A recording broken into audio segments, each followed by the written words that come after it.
Assalamualaikum warahmatullahi wabarakatuh. Di bab 7 kali ini saya akan membahas login to Linux. Pada pembahasan pertama yaitu power off versus save. Kita langsung contohkan saja pada virtual machine atau server yang sudah kita buat. Ketika kita silang nih, atau kita mau close atau kita mau stop server yang udah kita buat,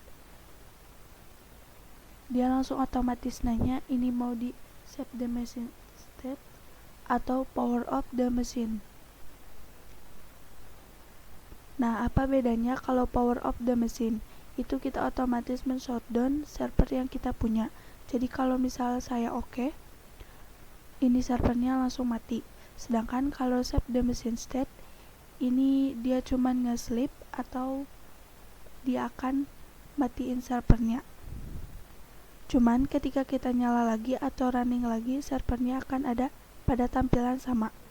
Oke, saya akan mencontohkan terlebih dahulu. Di save the machine state, tampilan pertama saya akan buat seperti ini. Oke, ada tulisan ls ya. Coba saya akan matikan servernya dengan save the machine state. Kita oke.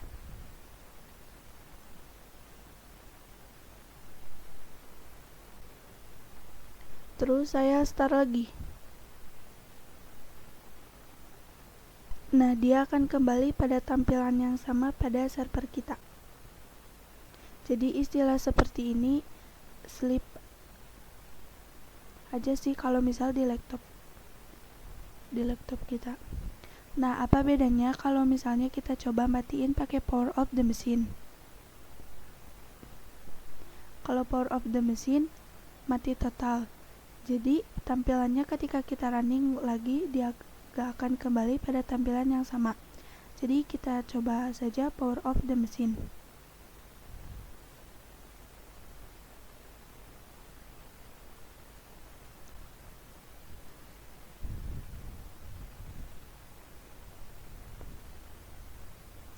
Nah, kalau misal kita start, dia akan melakukan booting kembali. Jadi dia akan ngelakuin proses perundingan server lagi. Berbeda kalau kita save, karena itu cuman sleep, jadi dia gak akan melakukan proses untuk nge-start servernya seperti ini. Nah, kalau tadi kan gak ada kayak gini, karena dia cuman nge-sleep, jadi gak akan ngulang sistemnya. Kita tunggu saja. Kalau udah muncul, dia akan kembali ke tampilan awal ketika kita membuat server di video sebelumnya. Kita login, masukkan password. Nah, dia akan seperti ini. Kita lanjut ke pembahasan kedua yaitu export import virtual machine. Lalu apa itu export dan import pada virtual machine dan apa fungsinya? Nah, kurang lebih seperti ini analoginya. Jadi pada virtual machine atau virtualbox atau software hypervisor lainnya seperti VMware Workstation, itu kita bisa melakukan ekspor dan juga import file virtual machine kita. Contohnya seperti pada VirtualBox saya terdapat satu server atau virtual machine. Nah, saya bisa mengekspor file ini sehingga nantinya file tersebut akan menjadi file .ova atau file standar virtualization, yang dimana itu nanti bisa diimport atau diletakkan pada VirtualBox ataupun software virtual machine lainnya. Jadi ketika saya ekspor jadi file .ova, nantinya file tersebut bisa diimport ke laptop lain ataupun perangkat lain. Juga bisa semisal saya mengekspornya melalui VirtualBox, lalu saya import ke software hypervisor lain seperti VMware Workstation, itu juga bisa saya import di sana. Jadi saya bisa mengekspor file dan saya import pada aplikasi yang berbeda. Kita coba saja. Di sini saya ingin mengekspor Ubuntu Server dengan klik kanan. Lalu terdapat pilihan export to OCI. Lalu ini ada penempatan di mana file Ubuntu kita atau virtual machine kita akan diletakkan. Ini kita next, terus finish. Oke, dia akan melakukan waiting atau proses pengeksporan, dan ini memakan waktu lumayan lama, sekitar 2-4 menit. Kita tunggu saja.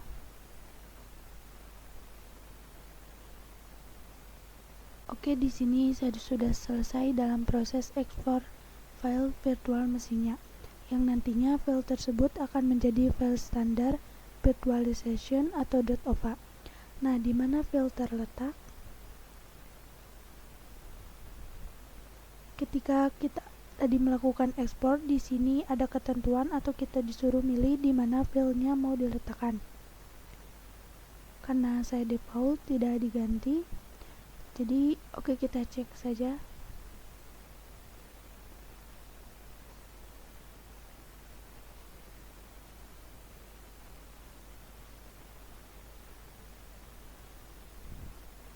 Nah, oke, Ubuntu server.ova ini dia filenya, berarti proses ekspor sudah berhasil.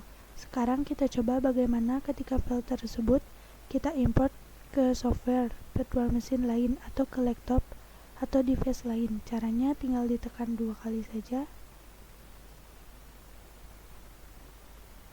Nah, di sini kita disuruh milih, kita harus menggunakan VMware Workstation kah, VMware Player, atau VirtualBox.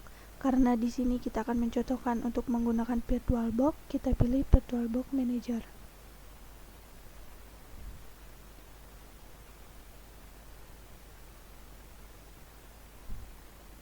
Nah, ini finish saja. Dia sedang melakukan import.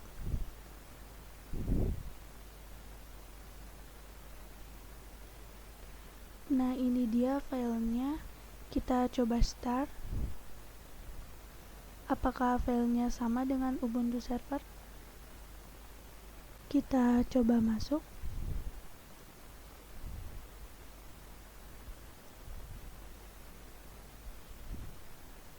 Oke, bisa ya, berhasil. Kita lanjut ke pembahasan ketiga, yaitu login to Debian. Oke, kita langsung saja buka VirtualBox-nya. Di sini saya menggunakan Debian server. Kita langsung start saja. Kita tunggu proses running-nya.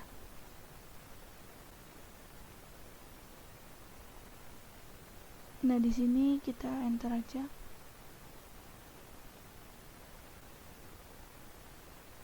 Nah, Salma ini user yang sudah saya buat ketika proses instalasi video sebelumnya. Kita enter. Di sini kita harus masukkan sandi. Kita enter lagi.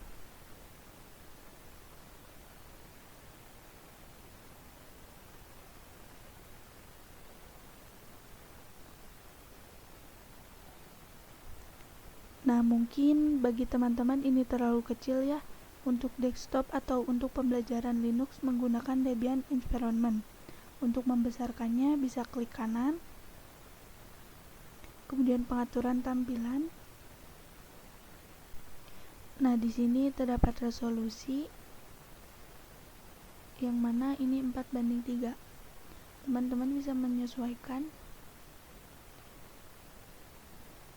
Kemudian nanti terapkan, lalu simpan perubahan. Karena di sini saya tidak, saya close saja. Nah, di sini untuk melihat aplikasi apa saja yang terdapat pada Linux, kita bisa ke aktivitas, lalu kita ketik untuk mencari. Nah, di sini teman-teman bisa mencari aplikasi yang teman-teman ingin gunakan.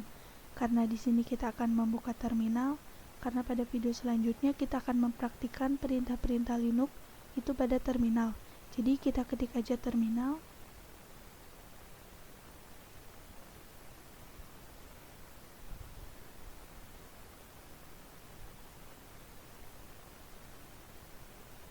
Kemudian enter.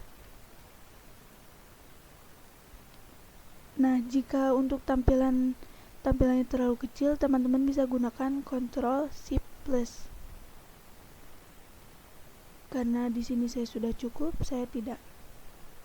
Oke, mungkin seperti itu untuk pembahasan login to Linux pada pembahasan kali ini. Sekarang kita sudah masuk ke pembahasan fixing Debian resolution, yang mana pada pembahasan kali ini kita akan membenarkan atau memperbaiki resolusi pada Debian kita.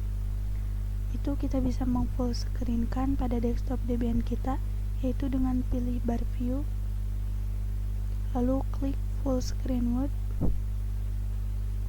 kita switch,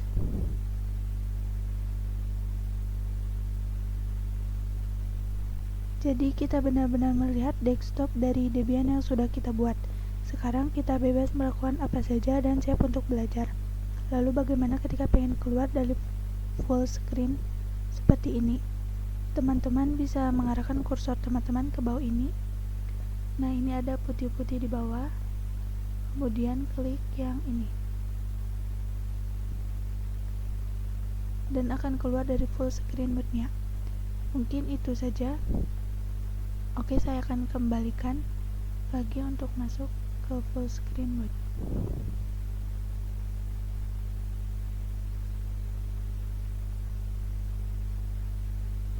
Cukup sekian video kali ini. Wassalamualaikum warahmatullahi wabarakatuh.